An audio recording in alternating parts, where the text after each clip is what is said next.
Parent, if your teenager or young adult kid is constantly procrastinating, constantly feeling behind, not able to finish their tasks on time, it doesn't necessarily mean that your kid is actually a lazy person. It can be that they are using wrong strategies to try to be productive.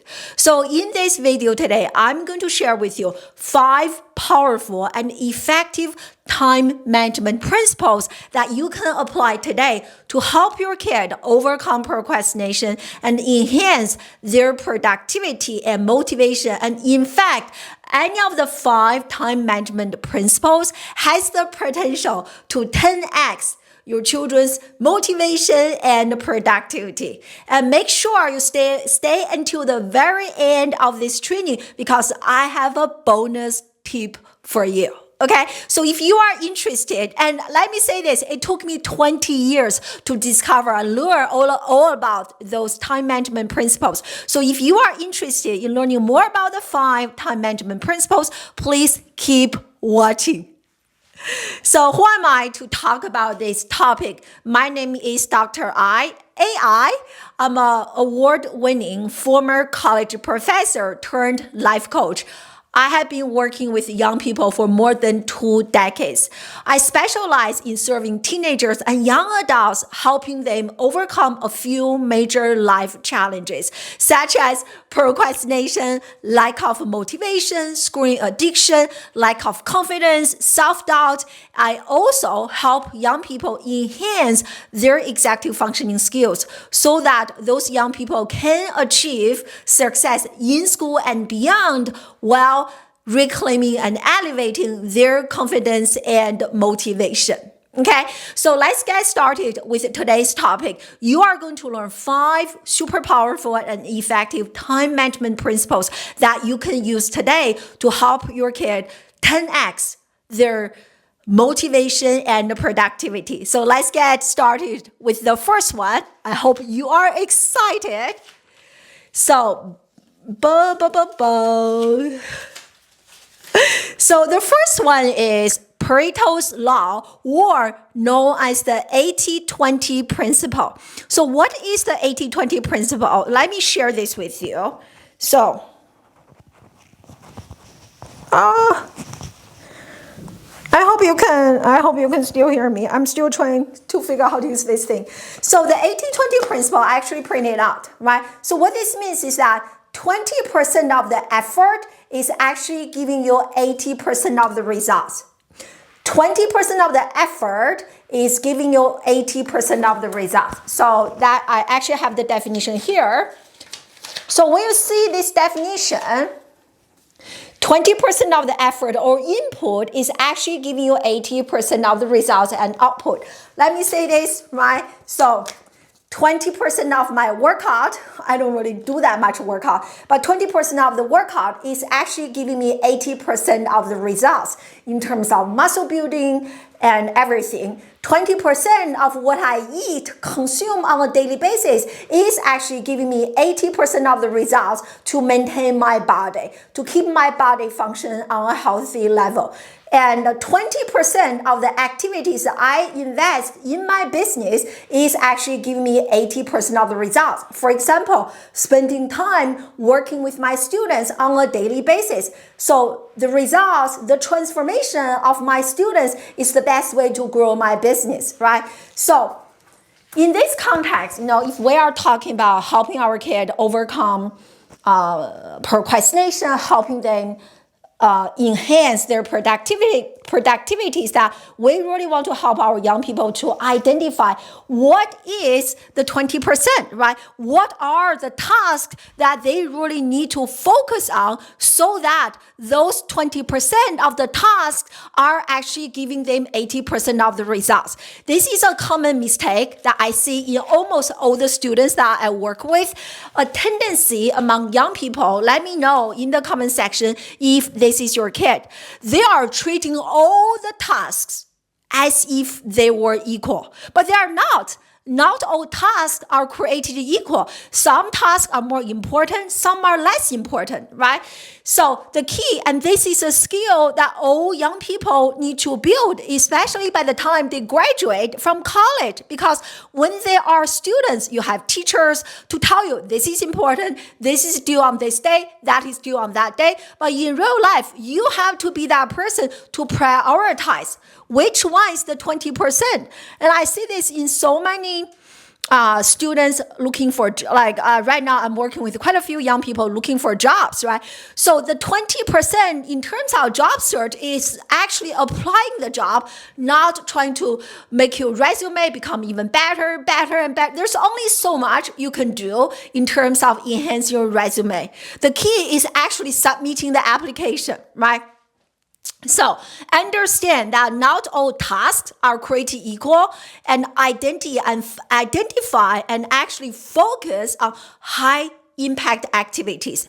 This is a skill that most young people do not have, right? And they will start their day with the least important, especially during the weekend, or if you have a young adult, they have so much free time. They will start their day with the least important. And by the end of the day, like, oh my God, I actually need to apply to a job.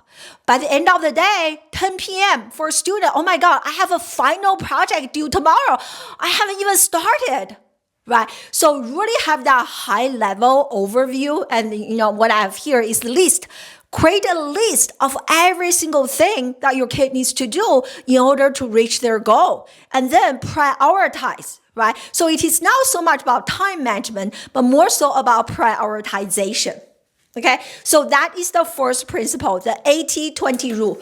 And you want to help your kid identify the 20% that can actually give them 80%, even to study for an exam. I was a student for so many years, my undergraduate, then my master, then my PhD, right? A long time as a student. So when I was studying for exam, I wish I knew this. I was studying everything. I treated everything as if they were so important, but that is not the case. So you want to help your kid, either you or have someone like me to help them identify what is the most important 20% that you really want to study that can give you 80% of the result, right? And even activities, clubs, everything in life. So that is the first one. And let's look at the second principle. Bum, bum, bum, bum. I don't really edit my video, so I try to add some sound effects so you guys can enjoy. So the second one is called the in-doubt progress effect. So what is this? Let me know if you have ever heard of this. This is quite an uncommon one that I discover most people don't even know. So the in-doubt progress effect talks about here, when people are provided with artificial advancement toward a goal, they actually show greater persistence in terms of reaching the goal. Okay, so let me give you an example. So here, this is actually a slide. So when I coach my students, I take a very scientific approach when I work with young people. Very different. I don't just talk about feelings. And so this is actually one slide out of my entire slide presentation. So I hope you can see it clearly. So what is this? This is the in-doubt progress effect. So what you are seeing on the screen right now are two different punch cards or gift card. So the first one and the second one. The only difference between the first one and the second one is that the second one actually has two holes already punched. So if I ask you which card holder is more likely to actually complete all of the points on the card, so the answer is this one based on research. Why? The reason that card holders of this card are more likely to finish using the card is because the two holes already punched. So this is called artificial advancement. So the point is that when people are seeing there is already progress made toward toward a goal. So in this case, actually using the gift card. So they are more likely to complete the task. And this one reminds me of a theory. So I work with Adobe as an Adobe education leader. I did quite a few keynote presentations at different Adobe Education Summit. This was about 2 years ago, maybe last year. So I was at their Adobe Education Summer Summit in California. So we were doing, me and a number of educators. So we were doing a creativity workshop. So I asked the person leading the workshop, who is a creativity leader at Adobe, a very good question. So I asked her, I want to make sure that you can hear me. So I asked her, under which condition people are going to be more creative. So one condition is that a blank piece of paper, literally nothing. The second one is there can be some lines, some circles, some drawing, and ask people to be creative, to create a piece of art using the lines, the circles, the triangles, the different shapes that this piece of paper has already provided to the person versus a blank piece of paper. And if I ask you, under which condition you think people are going to be more creative?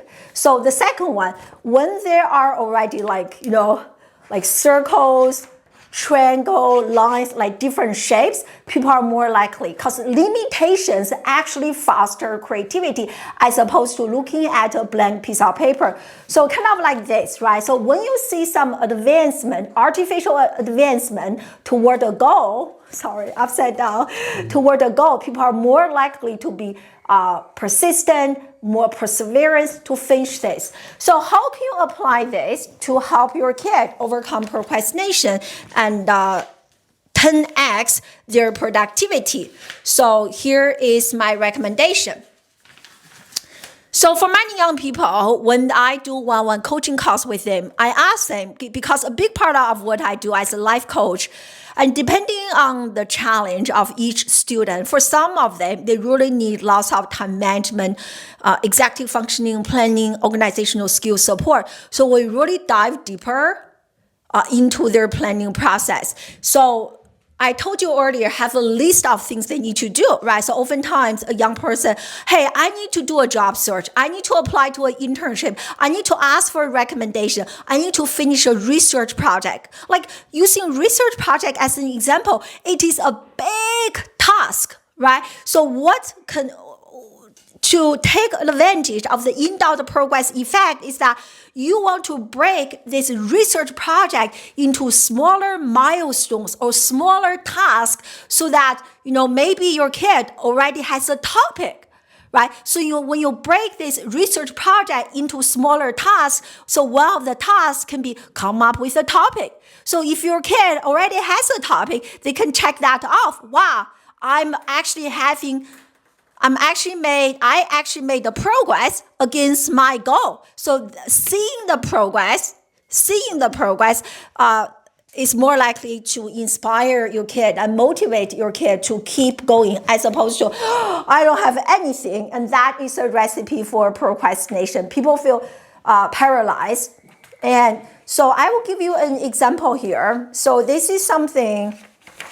So here, what I have here, tracker. So I create different trackers, progress tracker with different students, again, based on their unique situation. So right now I have a young lady in my program. She's looking for part-time jobs. So you can see,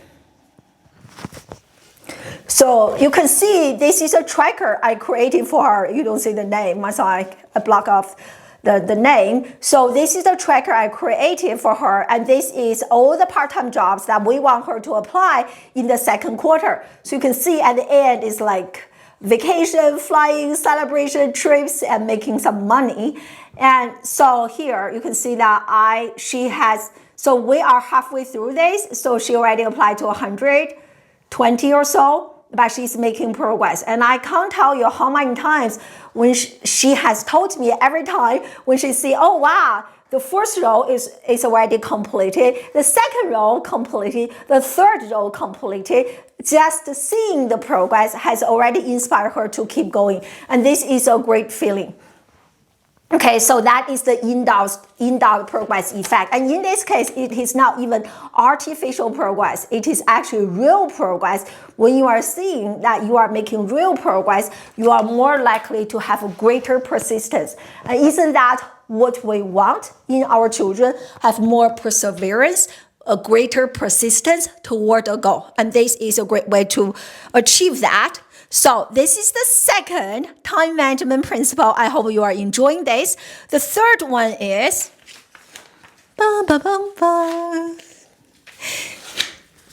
so the third one is called open loop or Zeigarnik effect. So Zeigarnik is the last name of the researcher who created this concept, open loop.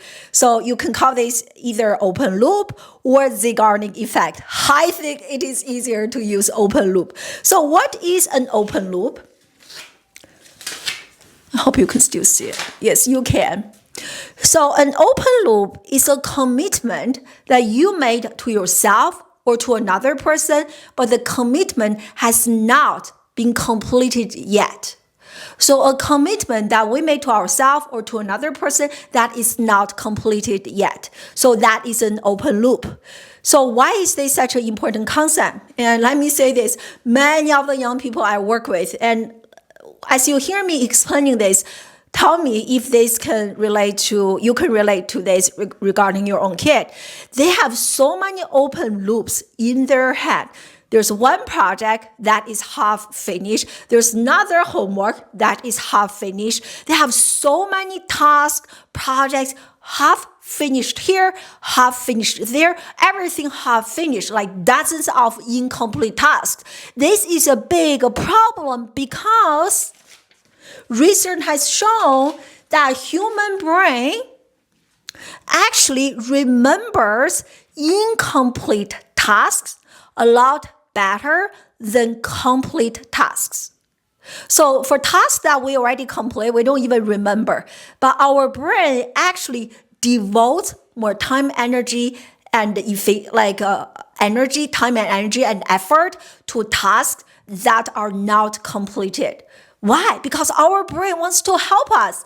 Our brain loves us so much and wants to help us finish, right? So if this is an incomplete task, your brain wants to make sure that you do not forget. It will say, hey, remember this, remember that, remember this, and remember that. But here's the thing. Our brain has limited capacity on a daily basis. So you can imagine this as like the battery for your phone.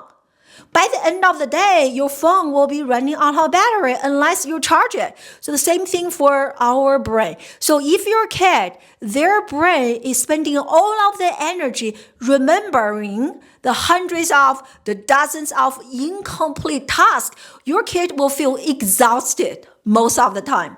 And they will have so little energy left to actually work on a task, to actually complete a task. They are constantly in the state of like, I'm so overwhelmed, I don't know what to do.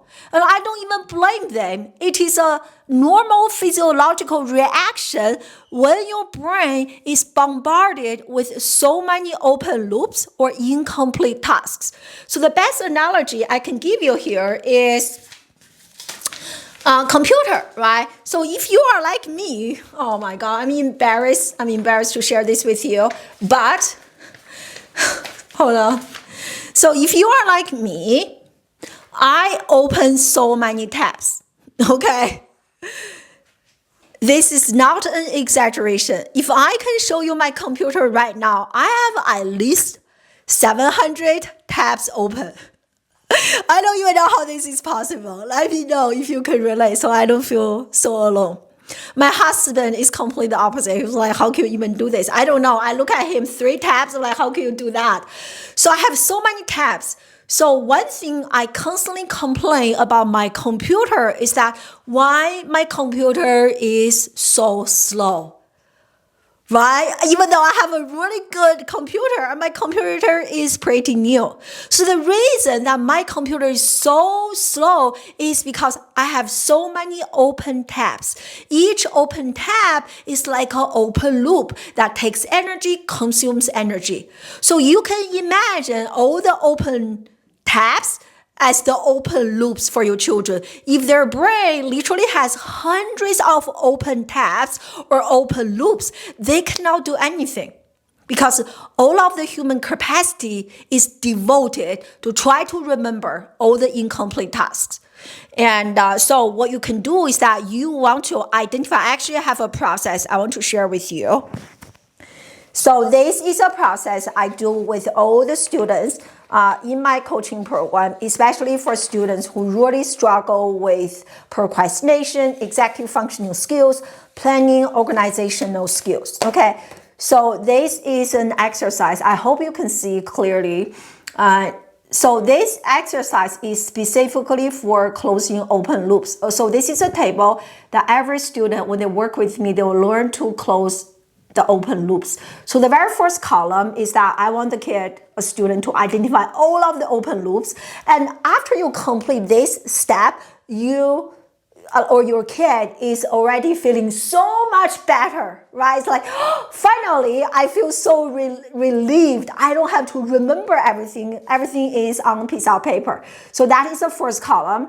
And I don't have time to explain all of them. And the second column is that, I want you to mark all the open loops that will take you less than 2 minutes to complete. So you can just take care of it. You don't have to remember this for 2 more days. The third one is that open loops that you are no longer interested, right? So I have so many of those like tasks. I'm like, yeah, kind of interested, but not really. Books, not really. I don't want to read it anymore. The next column is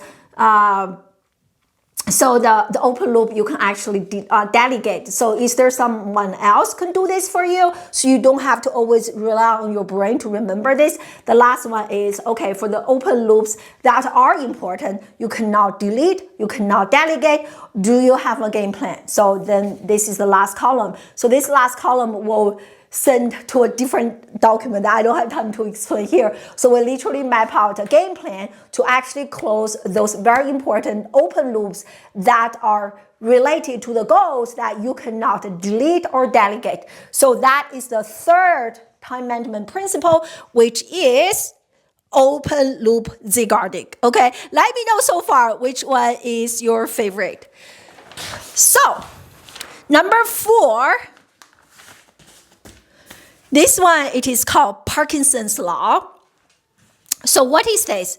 This is a very useful one. Understanding this has completely changed my life and boosted my productivity like next level. So Parkinson's Law means... One second. Thank you so much. So work expands to fill the time available for its completion.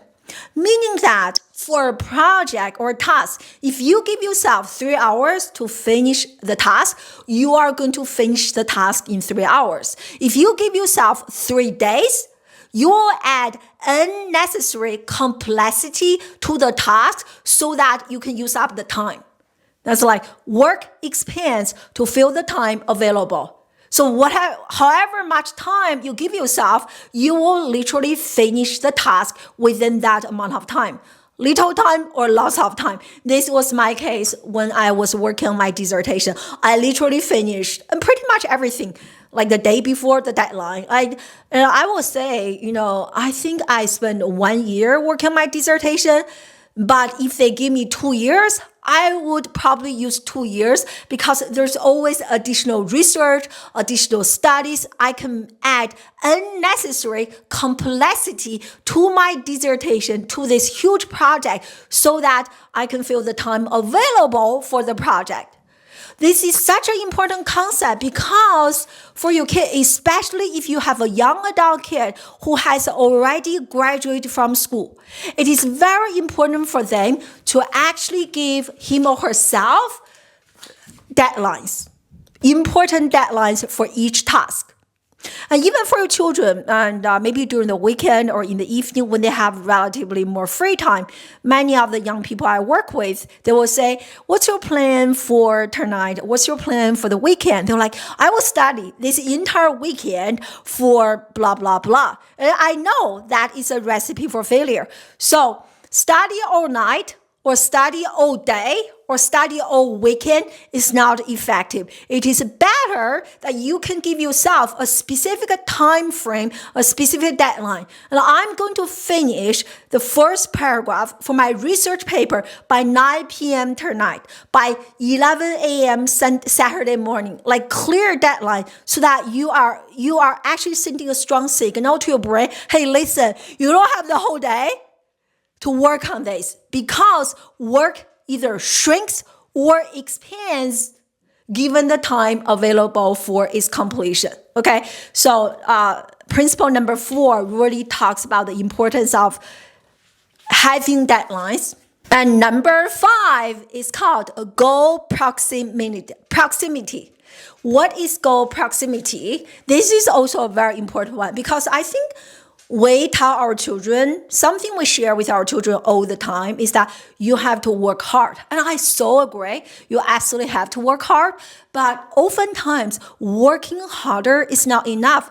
What if you work so hard on the wrong thing? Right? That is going to make everything worse if you are working so hard the wrong way. So something I share with my students is that, yes, you have to work harder and hard, but you also need to work smarter. So goal proximity is one of those concepts that really taught me how to work smarter. So let me explain this to you. So what this theory means is that the closer we feel to achieving a goal, the more motivated we are to reach the goal. Okay, so let me explain this to you by giving you an example. And I'm not a runner, okay? I don't really. But for marathon runners, and there is so much research that has shown for marathon runners, they actually run faster in the last mile compared to the previous miles, even though when they are doing the last mile, they are physically more tired, more exhausted. But how can they actually run faster in the last mile than the previous ones? The reason is this, goal proximity. Because when they are doing the last mile, they can see the finish line. Wow, my destination is here. And seeing that end goal already inspires those runners to actually go faster. So how can you apply this to your children's productivity and motivation? So here is my idea. And this is everything I'm teaching right now is exactly what I do with my students in my coaching program. So what you can do here is that, I already discussed this concept. When you have a big project like research, even like the students here, right, like applying to part-time jobs or internships, scholarships, research paper, class projects, clubs, competition, whatever you do, you really want to break this big project into smaller tasks and give yourself or give your kid a clear finish line. What does completion mean for this particular task? Right? For job search, it is very easy to define. Like, hey, I'm looking for a job. So that is the end point, the finish line. So for school related, I want to submit. It is also a very clear ending point. So you want to have that clear end point. And so So how can the way that we can take advantage of this is that when you see the end point, as you are getting closer and closer to the end point, you actually have this boost of energy. Just like the student here, as I told you earlier, she's already halfway through the tracker, and she tells me every time when she sees her progress, she feels better. But the second part of the story is that as she sees her own progress getting closer and closer to the finish line, she's like, Dr. I am so excited because I can see the vacation, I can see the money, I can see the trip in front of my eyes. So this has given her a boost of energy. So you can do something like this, right? Create a tracker. You probably, if it is only a school project, I don't think you need all those, like, how many do I have? Like 300 bubbles here? Maybe you need like 10, right? Research outline, research topic, paragraph 1, body introduction outline. So you have a clear roadmap, and then the last bubble can be submission, or like give it to the teacher, submission. So the sooner that your kid can see that he or she is making progress and getting closer and closer to the end point, your kid is going to feel that boost of energy. Yes, I'm so close. Just like those marathon runners, I'm so close to the finish line. I actually feel more energy. And I use this all the time to motivate myself. So I want to give you two examples here. Again, oh, by the way, so this is the example I mentioned earlier. If you want if you want this document that you can use with your own kid, feel free to let me know and I will give you a digital copy. So what I do is that I love this. I want to work not only harder, but actually smarter. And so I'm not looking for a job, so I don't have a job tracker, but I do have a yearly tracker, right? So I love, like, every time I see, and I have my own planner, every time I see that I'm getting closer and closer to the finish line for my quarter, for the year, and that always gives me a boost of energy in terms of really working harder, having more perseverance to reach my goal, right? As you can see here, the closer we feel achieving a goal, the more motivated we are to really reach the goal. So I use this yearly tracker. And here's another really powerful concept from this book called 4,000 weeks. 4,000 weeks. So what is this concept? Is that the average lifespan in the United States is about 77 years old. So if that is the case for us, that means that we have about 4,000 weeks. That is scary, right? So if we live up to 77 years old, we have only 4,000 weeks in our entire life. I hope I just give you aha, and that is pretty insane. When I first discovered this concept, the 4,000 weeks, I was like, wow, life is really short. And they actually have a big calendar. So the calendar here, as you can see, it is pretty big. I don't have this, but the concept is pretty cool.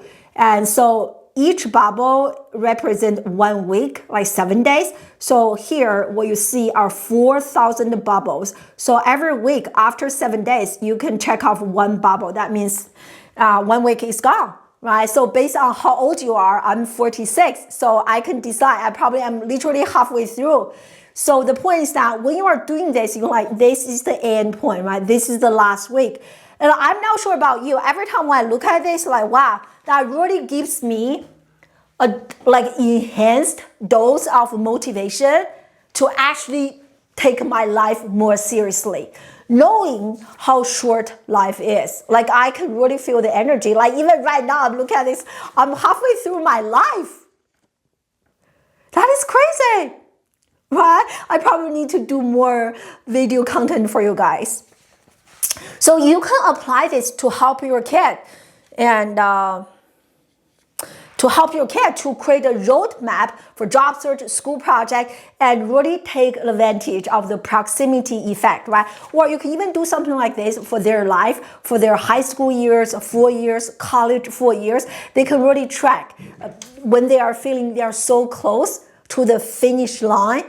Believe me, you are going to see some positive changes in your kid, okay? So that is number 5. And I promise you, I hope all of the 5 principles are really useful, but I promise you there is a bonus tip. So the bonus tip is to combine all of the principles. How can all of the principles work together? So this whole process is what I do with all of my students. So here, number 1, so step 1, applying all of the 5 time management principles is that you have a brain dump session, meaning that you list out all of the major tasks for your kid, whatever they need to do.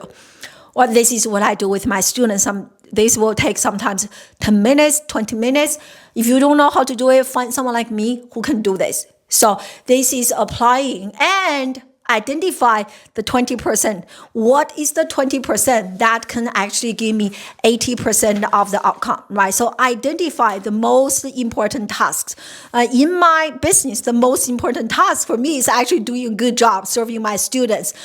Right? It's not, as much as I love you guys, my YouTube channel, that is not my 20%. The 20% giving me 80% of the results are actually the people already in my coaching program. I'm serving them, having them have incredible transformation.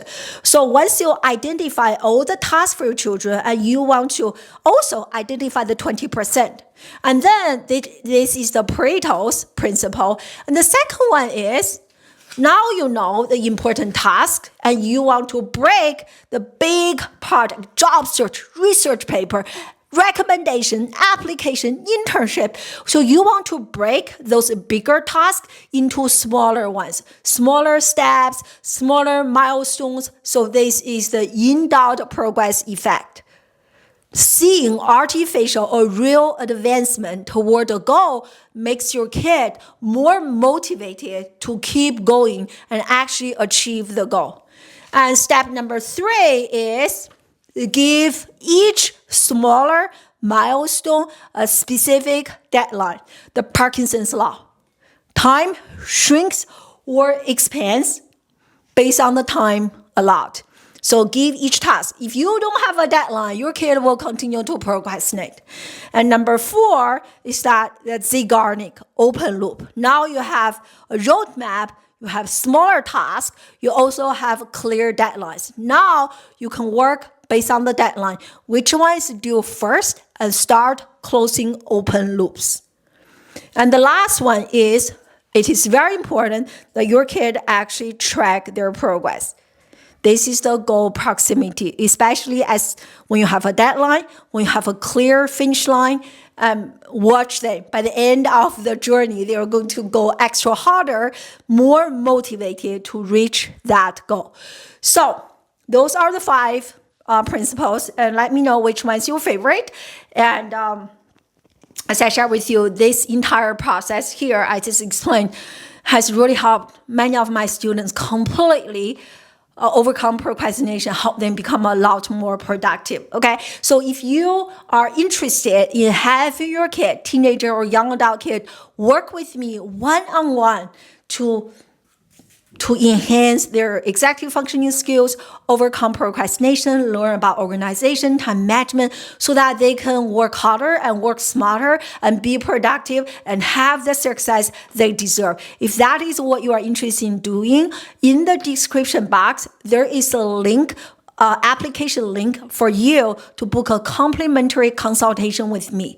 You just need to fill the application. If your application is approved, and I will be the person personally reviewing the application, you and I will have a Zoom conversation. In the Zoom conversation, this is your chance to tell me all of your children's challenges, and I will give you customized feedback. I will also tell you more about my one-on-one coaching program, how we can support your kid, help them unleash their potential, overcome the challenges in their lives. Okay, so the link is in the description box. And also, I'm super excited to share with you that in a few days, I have my upcoming challenge.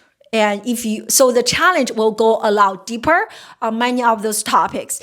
And It is a complete system. In the challenge, you will learn my entire system to help teenagers and young adults overcome procrastination, overcome self-doubt, reclaim and elevate their confidence and motivation so that they can achieve success in school and beyond, regardless of their challenges. I'm literally going to share my entire system with you for free in the challenge. If you are interested in joining the challenge, again, this is free for now by the time of the recording. So you can use the registration link in the description box and save your spot. I'm really excited to spend a few days with you, 5 days with you on Zoom to get to know you, to get to know your kid and answer some of your questions to really support you. Okay. So last but not least, if you enjoy this video, remember to like, comment, and subscribe. That means so much to me. And I think you should also check out this video. In this video, I discussed a very powerful evening routine that I think you should introduce to your children's day-to-day life so that they can be more motivated, they can be more productive. And the evening routine here I describe in this video will only take you less than 10 minutes to do on a daily basis. But the compound effect of this evening routine is so powerful. And this evening routine is what I use with myself, with my own biological children, with the students in my coaching program. The result has been incredible. So check it out. And thank you so much for watching. I really, really appreciate you. I'll see you in the next video. Bye.